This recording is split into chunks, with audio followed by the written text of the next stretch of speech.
నమస్తే బీజేపీ మాధవీలత అక్క గారు, మీరు ఎక్కడున్నారో ఏంటో. ఏమీ లేని లడ్డు విషయంలో ఊరు వాడ తిరిగి ఏదో అయిపోయిందని భజనలు చేసుకుంటూ పూర్తి స్థాయిలో ఏలబడిపోయిన మీ కార్యక్రమాలు, మీ పబ్లిసిటీ స్టంట్లు మళ్ళీ కనపడక మేము అల్లాడిపోతా ఉన్నాం.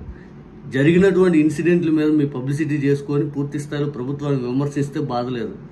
జరగనటువంటి ఇన్సిడెంట్ల మీద పూర్తి స్థాయిలో పబ్లిసిటీ చేసుకొని ఏలబడిపోయిన మీ కార్యక్రమాలు చూసి ప్రజలు ఇప్పుడు నవ్వుకుంటున్నారు. అక్కగారు, దయచేసి మీరు బయటకు వచ్చి సింహాద్రి అప్పన్న దగ్గర 7 ఎందుకు చనిపోయారు, ఎవరి నిర్లక్ష్యం వల్ల చనిపోయారు అని చెప్పి ఏలబడిపోయి భజనలు చేయండి. అక్కగారు, మీరు నిజంగా మీ హిందూ మత ఉద్ధారకుల్లాగా మీరు పూర్తి స్థాయిలో ఎలా అయితే గతంలో భజనలు చేశారు పబ్లిసిటీ స్టంట్ కోసం ఏమీ లేని దగ్గర ఇప్పుడు జరుగుతున్న ఇన్సిడెంట్లపైన మీ స్పందన ఏది అక్కగారు? ఏది? ఇంక మిమ్మల్ని హిందూ ఉద్ధారకులు అంటే ఎలా నమ్మాలి అక్కగారు? ఎలా నమ్మాలి? తిరుపతిలో 6 చనిపోయినప్పుడు మీరు ఎక్కడ పోయారో కనపడలేదు. గోవులు చనిపోయినప్పుడు ఎక్కడ పోయారో కనపడలేదు.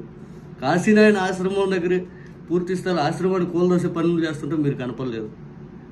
సింహాద్రి అప్పన్న దగ్గర 7 చనిపోతే మీరు కనపడలేదు. ఇంకా మీరు కనపడేది ఎప్పుడు అక్కగారు?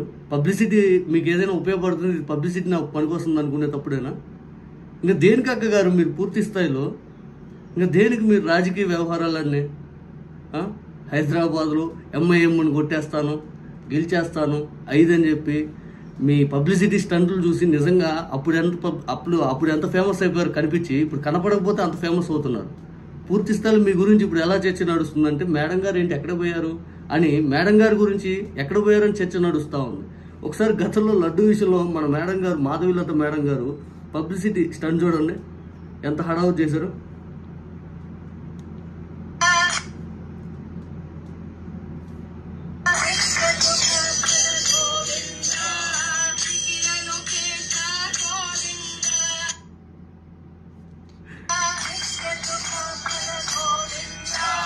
అది కూడా పబ్లిసిటీ మేడం గారు మైక్ ఇక్కడ పెట్టుకొని ఒకసారి చూడండి. అది కూడా మైక్ పెట్టుకొని మేడం గారు మైక్ పెట్టుకొని ఎదురు వీడియోలు తీపించుకొని పబ్లిసిటీ గోవిందా గోవిందా గోవిందా కొట్టించుకొని అసలు అబ్బో ఎంత హడావుడి చేశారంటే నాడు మేడం గారు. ఇప్పుడు ఎక్కడ పోయారు మేడం గారు?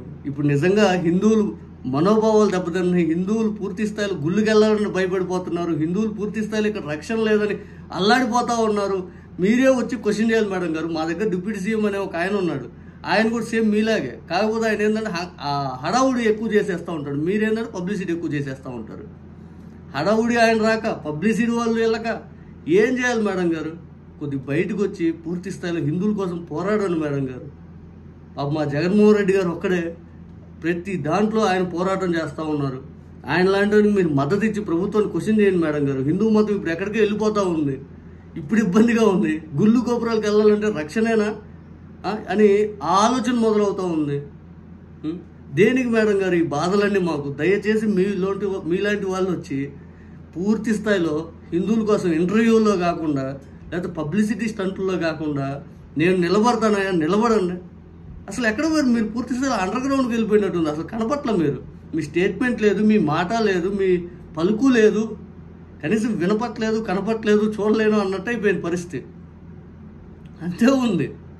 దేశాన్ని వదిలిపెట్టే ఉంది వెళ్ళారా? లేకపోతే ఇక్కడ జరుగుతున్న మీ దాకా ఎవరు తీసుకొని రావట్లేదా? మీకు అసలు తెలియట్లేదా? తెలిసినా కూడా కళ్ళు చెవులు నోరు మూసుకొని ఉన్నారా? ఎలా మేడం గారు? ఇక్కడ ఏమీ లేనప్పుడు హడావుడి చేసి గోవింద గోవిందం భజన చేసినప్పుడు ఆ గోవింద నామాలకి ఇప్పుడు పూర్తి స్థాయిలో అంత ప్రేమించే వ్యక్తులు గుళ్ళుకి వెళ్ళడానికి భయపడతా ఉన్నారు. దయచేసి మీరు వచ్చి పోరాడండి. మీరు ఎక్కడ ఉన్నా ఒక స్టేట్మెంట్ వేయండి, కనీసం కనపడండి, లేదా వినపడండి.